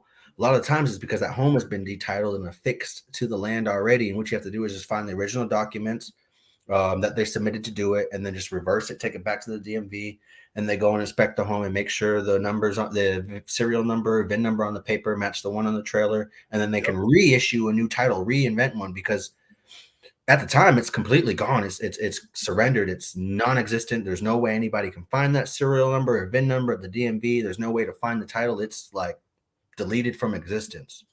Yeah, that does happen. It's a bit of a different, well, depending on which state, the process can be kind of different. Like Georgia, they really don't care. Like as long as you got your paperwork and everything in order. Like let's say, for instance, you walk into a mobile home and somebody has, what are some of the common problems you're gonna? Okay, and did you hear that thunder? Yeah, that was thunder. Yeah, I thought it was raining. I kept looking out the window and everything. I'm like, what the heck's going on? But anyways, so you go into the mobile home, cabinets and everything have been stripped out of there. The VIN number is no longer there. You can't find it on where the tongue on the frame is at, right? Yep. What do we do? Look at the property records. A lot of counties have records for all the permits, all the any permit, whether regardless. You can look at the public records. Sometimes it's the city clerk, sometimes it's the city recorder or county, parish, whatever you want to call it, state, whatever. But you go back through the property records and you can try to look up either the address or you can look up the owner's name and see if there's any permits or documents filed in the recorder's office, and see if you can find, we call it here as owner the affidavit of a fixture. It's the document, the affidavit, where you put an application to affix the home to the land. Yeah. You can look for the affidavit of a fixture through the county records. And then once you get that, you basically just reverse the process, take it back to the DMV, say, here's a copy of the original affidavit of fixture. I want to retitle this and turn it back into a mobile home and remove it from the land. And then they go, and then all you need is a tax clearance on the land showing all the taxes are cleared and a bill of sale from the owner to show that, you can do this or whatever.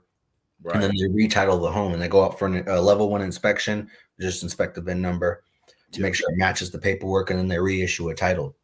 Yeah, that's cool. I mean, And no, folks, we cannot tell you how much that costs because it's going to vary from state to state. You're just going to have It to look it up. mainly costs distance or time on the level 1 inspection. So how long it takes the representative from the DMV, you're basically just paying for them to go out and inspect the home. Sometimes like $250 for the hour or the distance, whatever it ends up being. Yeah. It also depends on which state. Like my state they won't do it. Georgia won't do it either. They just want the paperwork. You know, at the end of the day, I literally right before that's why I was like a couple minutes behind getting on the live, because I literally had a mobile home that I sold, I don't know, a couple months ago. And so the woman was like looking for the title. I don't have a title. Like in the state of Alabama, this was like a 97 or a 98 or something like that. If the title is missing and the home is older than 20 years, my state will no longer issue a title for that. If you have it, that's great. If you don't, you're not getting another one. However, if you have somebody who buys it over in another state, like Georgia or something like that, they're going to require it, but they understand how we roll. So it's like, just bring us a doggone bill of sale and like the other documents like tax or whatever, then we can go on ahead and reissue that. For them, it costs like $8 over there, and it takes about 10 business days for them to get it. Whereas over here in my state, they won't issue you one. And even in the case where they will, it takes about 6 to 8 weeks to get it back out. Whoa. So that's a drastic difference. So that's why I say, like, whenever I get these generalized questions from people in different areas, you really need to just like, I have the same Google that you guys do. So please just look that up. And if it's, I'll say this too, if it's not a .gov or something like that, you're probably in the wrong place. Yeah. Right? I always look at my state Department of Housing website, and they have a manufactured home division or a tab just for manufactured homes.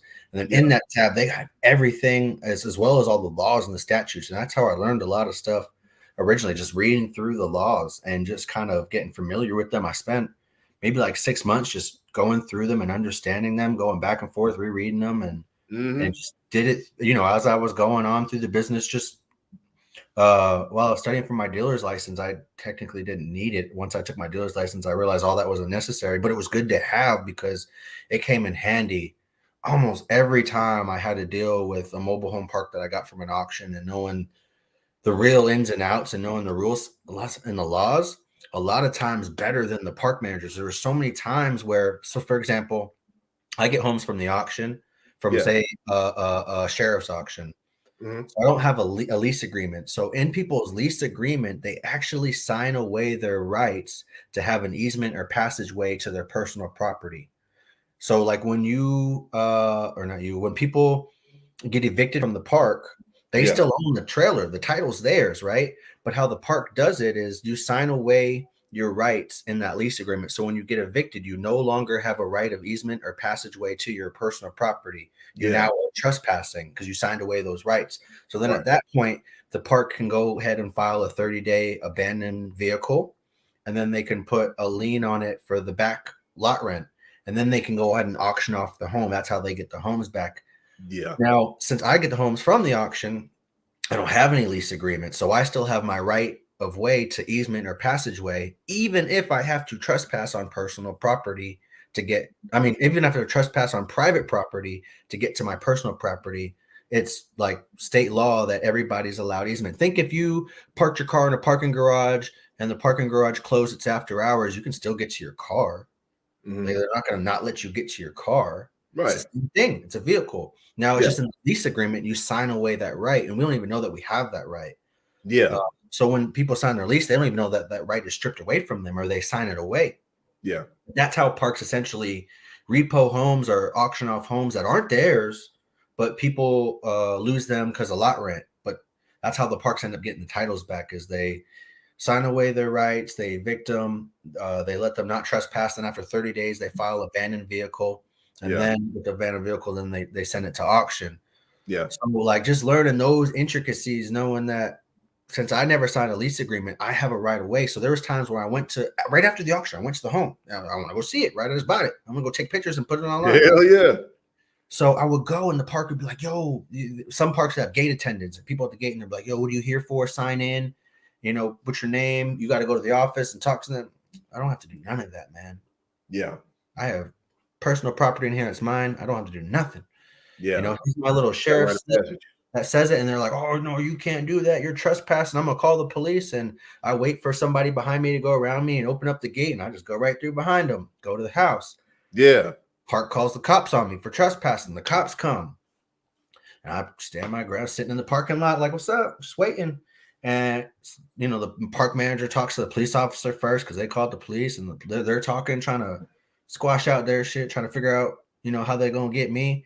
Yeah. And then I tell them, here's my sheriff's deed. I just bought this from the sheriff. I always have a printer, like a Bluetooth printer in my car. I print out the laws. I say, hey, everything I just mentioned. And then the cop goes and opens the door for me and walks me inside. There's been multiple times where I've had park managers fired because they tried to fight me and ended up losing. And then their boss, the owner of the park, ends up being like, "Yo, you got to go." Because it ends up. I like that. Because it ends up being crazy, See, a lot of people tend to think that parks are just gods and whatever they say goes, right? I'm like, no, okay.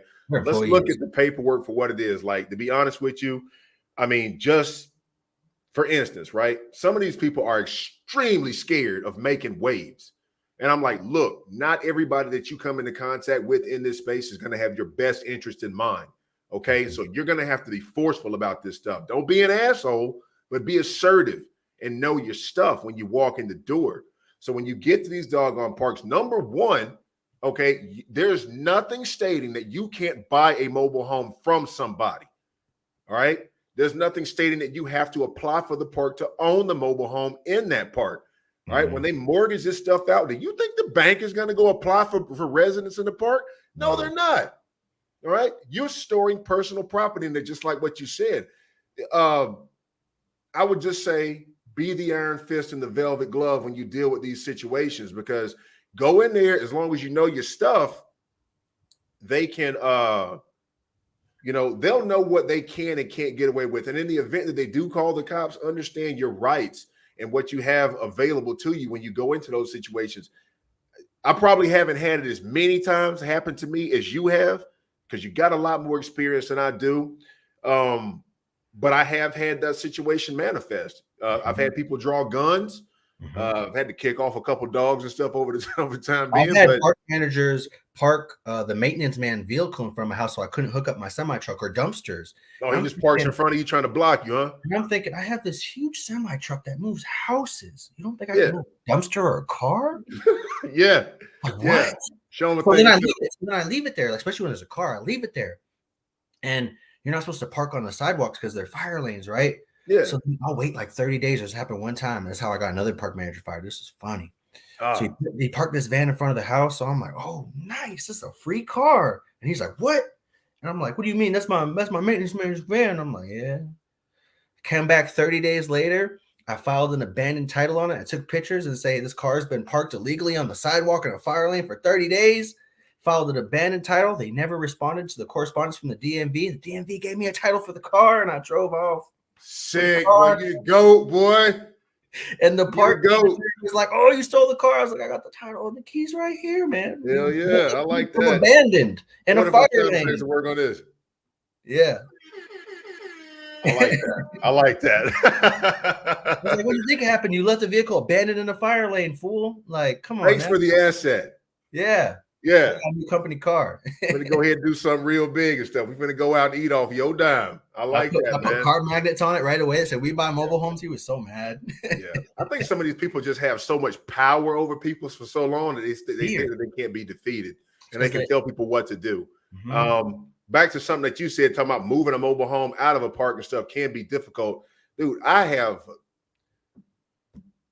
zero fucks, okay? I can tell you that right now. I will buy a mobile home and I will yank it if I don't feel like it's right. I bought a double wide up in Columbus, Georgia. Beautiful mobile home. Terrible park.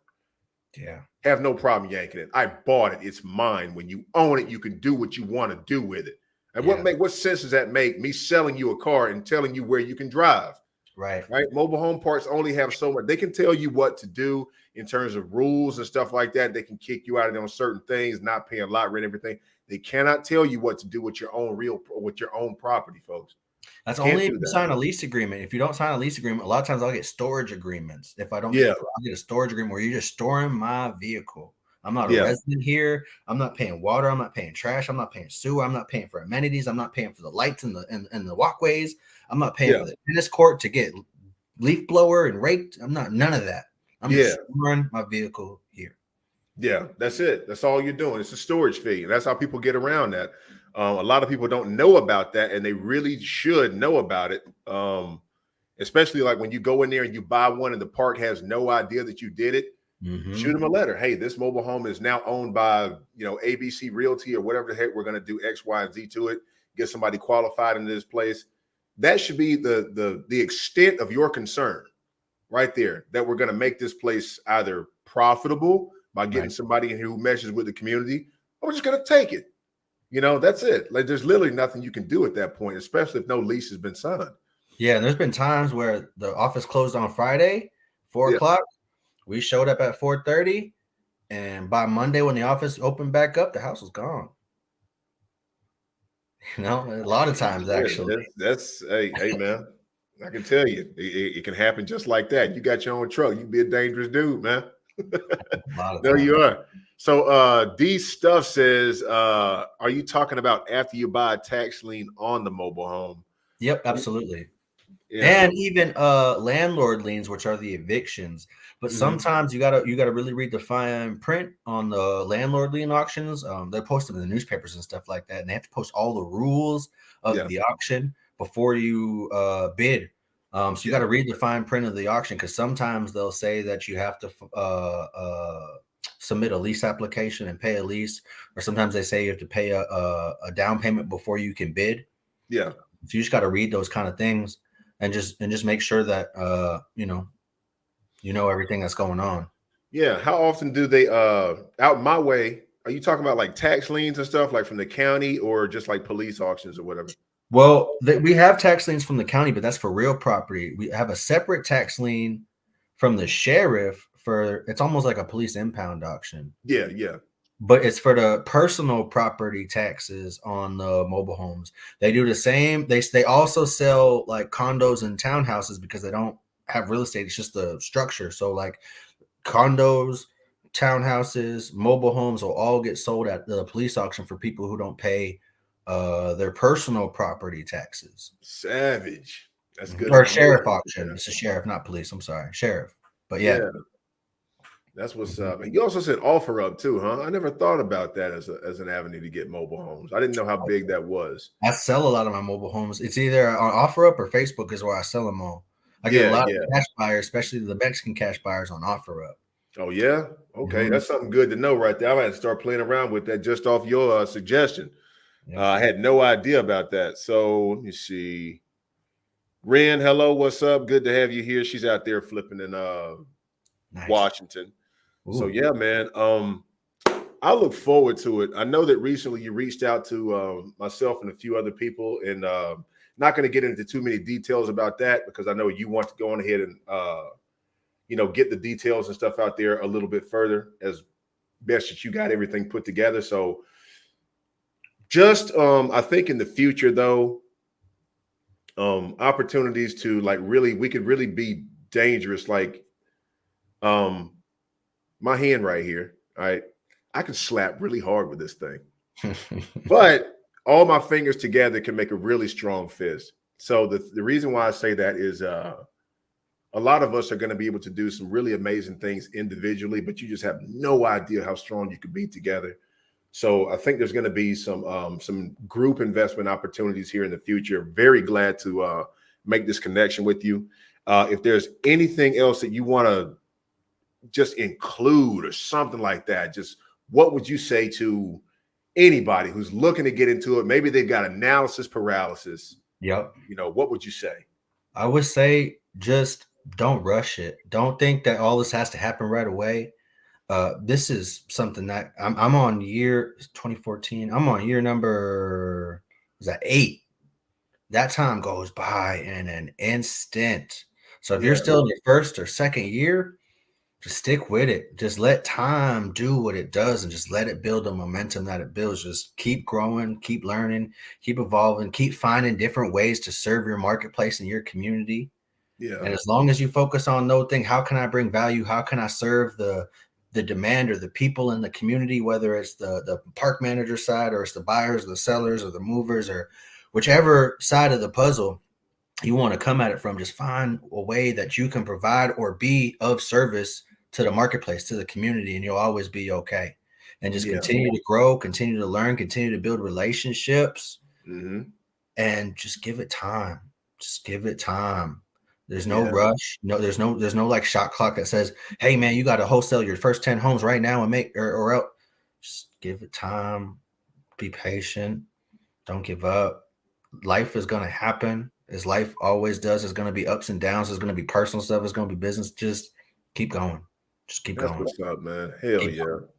You know, as a teacher, like the both of us are, do you ever sometimes feel, or was there ever a time where you ever felt like kind of, I know we both go through this, where there's the whole thing where you kind of doubt yourself, you know, whether or not somebody is ever going to take the things that you're teaching and be able to make it work for themselves. You know that it can work for you. And then like you put somebody else into this equation and it's like, well, it didn't work out for me. Do you ever sometimes feel personally responsible for that? Yeah, sometimes it's just me not hitting home on the part that there's more than one way to skin this cat. Okay, maybe that didn't work. Yeah. Try another way. There's other ways. Like maybe just the bandit signs didn't work. Okay, maybe bandit signs just don't work in your market. Try going door to door. Try talking to neighbors in parks. Try talking to park managers. Try other ways. There's more than one way to skin this cat. You said that a bunch of times. So if anything, it's just like if one thing doesn't work, then try it. Try something else. There's so many different avenues. Whether it's mail, you know what I mean. There's just so many different things. Yeah. Just find what works. Find what the marketplace really needs. Find how you could be of service, and focus on those things. That's it. That's it. I really really appreciate that word, man. Like I used to, until actually pretty recently, I used to lose sleep at night sometimes because of some of my students. Not because of them, but because of my concern for them.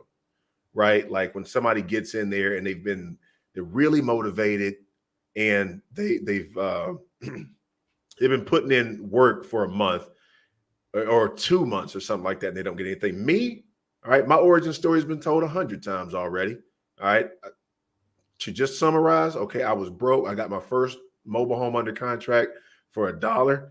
Okay. God took a chance with me, and it was from there. I had no idea what wholesaling was. It worked for me because I had no choice. But some of these other people, I think that it's a known fact that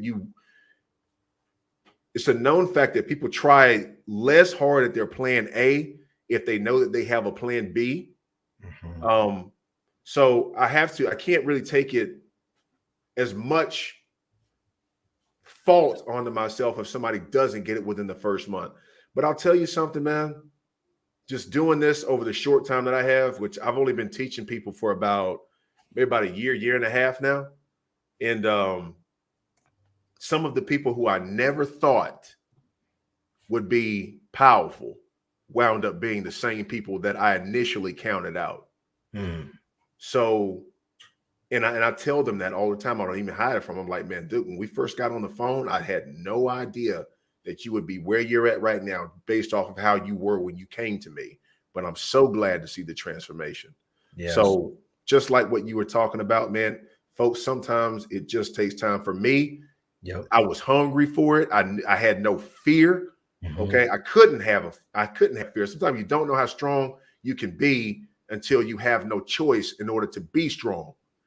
For me, it took a week. As soon as my homeboy sent me back a picture of him standing outside of a mobile home holding a big stack of cash.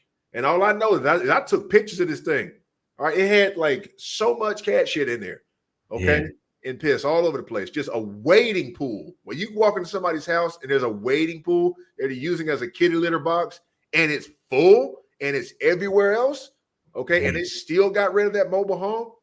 Like this dude literally sold a single wide mobile home for $7,000 where he could have got more, but I was convinced. I was broke. I was motivated. I knew notes already before I got into it. I had one failed business, okay? But that was for me. Somebody else, it might take you a month, 2, Mhm. 3, 6.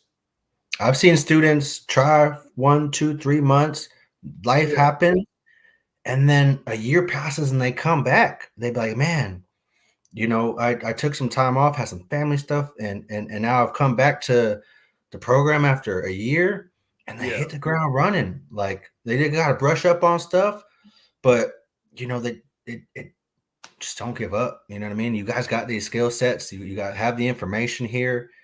It's going to be there forever. Once you learn how to ride a bike, you can never unlearn how to ride a bike. So it's like Facts. you're always going to have this skill set. Yeah, It's never going to go away from you. So you can use this for the rest of your life, whether it's wholesaling houses, wholesaling cars, wholesaling baseball hats. It don't matter what it is. yeah. Is I you got always people. going to have this. Yeah, I got people from TCA in my group too, and they speak very highly of your training. And I say this right here: it's the fact of the matter that number one, like you said, once you learn it one time, can't nobody take it away from you. All right. Number two is you still have, regardless of what you do, you still have access. You still have access to a catalog of stuff, just in case you get fuzzy on things or you find yourself in a certain situation to where when you first came across the knowledge, it was like, and then you're like, oh, I remember they talked about this. Let me go back and check it out, Yeah. see what's going on. You know what I mean? You have that stuff and nobody else can take it away from you. And I'll say this too. My partner, when I first started, the same guy that convinced me to get off into mobile home selling, he got me locked up. He got me locked up. The way I would get paid from his business, because we had no contract between each Mhm. other. And money starts getting good. We touched 6 figures and stuff our first year. It was great. And the next thing you know, they say there's an old saying that they say, if you want to know the depth of a man's soul, offer him land or money. Well, the Mm. money started coming in good, and he decided he wanted to freeze me on out and everything. So he told them that I had wrote a forged check, which I was an assigner on the account. There's no way I could forge a check. But, the cops, they see a black male and stuff come on down and everything. And they're like, he had already broken into my house and stole my cell phones so that I would not have a record of us agreeing to do this together. Right. So, What? yeah, he did that, tried to ruin me, actually pulled up on me in traffic and was like, like that old 50 Cent gif, like where he pulls up in traffic, it's like, and he's like laughing and just pulls off like, oh God, I need to move this back. So he does that to me in traffic. I don't retaliate. I got pissed, but I did not retaliate. Not to say that I didn't want to. I was literally waiting outside this dude's house one night, but I'm like, you know what? Like, you got a lot of stuff going on for yourself. But I say that to say this right here. Long story short, when I got out, because it was like a bond of my own recognizance, right? Nothing serious. It's like $1,500. And I even gave it back, right? So I got $500 to my name. I had done a ton of work just making sure that the business itself would be profitable, right? Me personally, I say like this right here. When I get into my truck during the day and I'm going out looking for mobile homes, I kind of do this little mental exercise, right? And this might help some people. Try to pretend like you got a car seat in the car, and in that car seat is your baby. And if you don't work, that baby don't survive. Okay, if I don't get out here and do some driving for dollars, knock on a few doors, shake a few hands, pet a few dogs or something like that, I will not thrive in this situation. So I look at it that way. So when I got out, I spent 12 hours down there in jail. By that time, he had broken into my house in those 12 hours and stole my stuff. So when I came back home, I was like, something just ain't right over here. You know what I mean? I called the cops. And so, long story short, I had $500 to my name, but he couldn't take away the knowledge that I had got over that time period. So 2 weeks later, I'm 15 up, right? I'm 15 grand up. I'm on now. You know what I'm saying? It's not like Warren Buffett said whenever he was his family gave him that farm that he used to get him started investing. And he said that when his parents gave that to him, he said it's enough to do something, but not enough to do nothing. 15 grand was enough to do something, but not enough to do nothing. Like, I can get that 15 grand, but you can't sit on your butt with it. It's something to do. Right. So I took that and I started flipping mobile homes. I got off into the auction stuff just like you did. He knew about the auction stuff till we were both plugged in with a broker who dealt with a lot of foreclosures. And so I just out hustled him. I out hustled him. I bought up so many of those mobile homes, and I was moving at such a pace that he couldn't keep up, and so he just kind of like packed up tent stakes and stuff and ran off to Maryland and started. I don't know. I guess he's doing things up there or whatnot, but it's something that is empowering, you know, to go from like touching six figures in my first year to being $500 to my name and much of that owed out to being 15 up again. Like, you cannot take that away. And I don't think that's something that you can possibly get with real estate investing. Not that timeline. It'd be a lot harder. It'd be a lot harder to do that, especially in that time frame, is what I mean. You know what I mean? So I'm just going to go over a couple more of these things, and then we're going to go ahead and bring this thing to a close, because I know you got some other things to do. So D Stuff said, I've been looking at county tax sales for mobile homes. I'm going to reach out to you about it, see if we can partner up. That is definitely a possibility. We're definitely open to that. April asks, where do you look to find more about tax liens? I could answer this question. You go ahead though.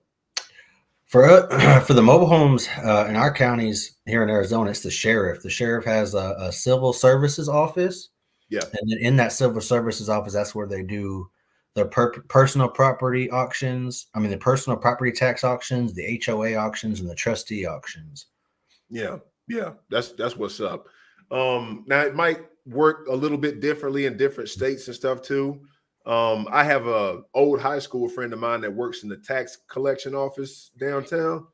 And for me, I just kind of like message him on Facebook and be like, hey, when's the next auction? It's usually like in the springtime here. Mm-hmm. So our area we got maybe about 100,000 people or something. So it's not that big, and the tax thing doesn't really happen that much. They do it once a year here, but you know, just call around and check, man. Somebody's going to be able to tell you something. So either one of those couple of places is going to be an asset to you if you want to start investing in these things. So Tina, franchise player right here. This woman right here is amazing. She said, the journey is fun. Thank you all for giving of yourselves to help others so freely. You two are extremely intelligent men of color, and as a mother of two black men and a wife, you're appreciated. Well, we are happy to go on ahead and do that. And I will also say that our content is here for everybody. It's here for everybody. I can't really choose who comes and looks at my stuff. It's here for everybody, but especially to black people, we've got to start looking towards the future. There's only so many Nikes and stuff and so many ball games and stuff that you can play, where you have to start getting real and life starts making decisions and stuff for you. And got another one here.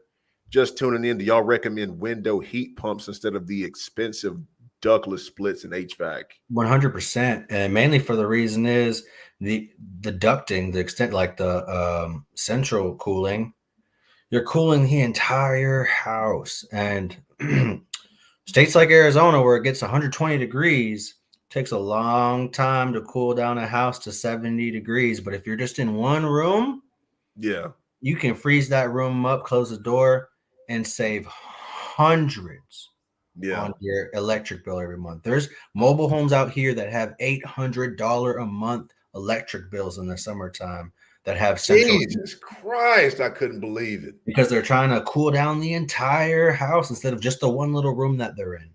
Yeah, yeah. Well, I mean, there you have it right there. You'll see it a lot of times too. And also another thing would be, if you're going to be doing it in a park, just make sure that they're one of those kind of parks that actually allow you to have window units, because not all of them will do that. Some of them will require you to have an outside unit. So check on that. But if you're on land, hey, it's whatever the hell you want to do. Piss off your back porch in case, you know, whatever. So there's that. Everybody's like, man, they're asking questions. They said, bro, I appreciate the information. I've been on Facebook asking that question for weeks. Sorry if we haven't gotten around to it. We're very busy people, and I know that Anthony is too. So you see, quick clarification: a ductless split is different than a central. Yeah, we got what you were talking about. So, Mark. I don't know why I want to call you Ant, but contact information, man. How can people get up with you, man? Well, Facebook's pretty much the best way. You can get up with me on Facebook anytime. That's usually where I'm always at. Thanks to Facebook Marketplace, I'm always in my Messenger. Yeah. Okay, that's what's up, man. I'm the same doggone way, man. I got just thousands of messages off in there. People have no idea when they message me and stuff, and I'll be like, "Look, your stuff can kind of get lost in there. Nobody's trying to ignore you." But yeah, that's what's up. So it's Mark Anthony on Yep. Facebook. Yep. That's Okay, it. you can find them, and your profile picture is not of you, so just kind of look for that. Yeah. But yeah, cool dude, man. I can honestly say 100% down to earth person, will talk to anybody. And that's wonderful. So you guys can reach him there. Also, if you guys are more interested in it too, you guys can go and check out TCA or even my program at FMH. Good people in all places. There, you guys have an amazing track record for bringing up students and everything. So that's always something that I want to just encourage more people to get off into it, right? Even if you choose either or somebody else that you might focus on. Number one, choose somebody not based on whether or not they got a lot of hype, but choose them based on whether or not their style of teaching goes along with how you learn too, right? I might not be the best fit. Mark might not be the best fit, but there's some people who are going to fall right perfectly along with what it is that we're doing and the way we do things. So go over there and get more information, and I'll try to go ahead and put down some of his contact information down in the description below after this video is over with. Also, let me see. Man, the comments are coming in now. Good God. But I'm just going to kind of draw it up right there. I'll also say this right here. I will preface this too. I am doing a mobile home flipping workshop this summer where you guys are going to be coming down here to Alabama to actually flip a mobile home with me from A to Z. So we're going to get the mobile home. We're going to do it. And I do have a limited range of 15 people that I can safely manage on a job site. Okay. So I am limited to seating. Reason why I say that, I'm not trying to create scarcity tactics or anything like that. I'm just saying that when you start getting more people on a job site, the more likely somebody is to do something that could send them back home with, like, one finger less than they had when they showed up. So I don't want that. But if you guys want to come down and learn the whole flip side of things and whatnot and do something for yourself, put your hands on my tools. There's going to be some information in there for that. And please come and network with us in these Facebook groups. I know Trailer Cash has a public forum where they have people there. So if I can get the link from there for that for you, that'd be great. I'm going to put mine down there. Come and learn and grow with us, folks. And that's about the size of it. And for those of you guys who are interested in the workshop and the ones who have already signed up, I will be making phone calls today or send out text messages first, just in case you're in church or probably out at the buffet right now, eating way too much food. But I'll be reaching out to you guys today. And for those of you who want more information, you got it. Mark, thanks for joining us, man. You have been a blessing. There's no other way to put that, brother. Oh, man, thank you for having me. I love doing these. This is really exciting. Hell yeah. We're going to have to go ahead and do something like that in the future. I hope this is not the only time that we will have you grace this little, I can't even really call it a podcast right now because I haven't done many of these. I need to start doing more lives. I give away so much free stuff in the group all the time that I just forget I have a channel to build, so, maybe we can, we can dive into one of these subjects and just go deep on one of them someday. Hell yeah. That's what I'd like, man. Thank you for joining us, man. Guys, you have been amazing. And I would like to go on ahead and close this out on a positive note and let you guys know that you're staring at a couple of guys who haven't always had it easy. All right. You can do this stuff. You are capable of greatness, and you have us behind you every step of the way. So God bless. I will see you guys next time here on Flip Mobile Homes. Mark, thank you so much once again, brother. Thank you, guys. Peace.